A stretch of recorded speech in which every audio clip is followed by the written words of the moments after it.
Welcome. In front of me is a MyPhone N23, and today I'll show you how you can boot this device into recovery mode. So to get started, pull down your notifications by swiping down from the top of your screen and then swipe down once again to extend the list of toggles, in which you will find the boot options right here. Click on it and then choose power off. When the device turns off, you want to hold your power button and volume up at the same time.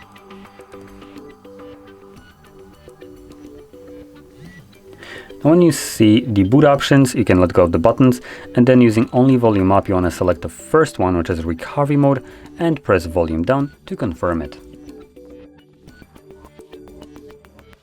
And there we go, here's our recovery mode. Now in this mode, you will need to use volume buttons, either up or down, to navigate, as you can see.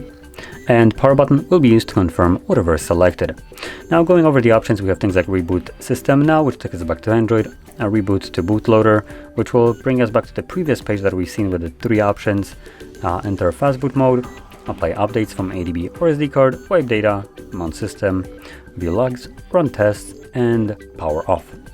Anyway, I'm going to select the first option, confirm it, and like I mentioned before, this will bring me back to Android. And there we go. So if you found this very helpful, don't forget to hit like, subscribe, and thanks for watching.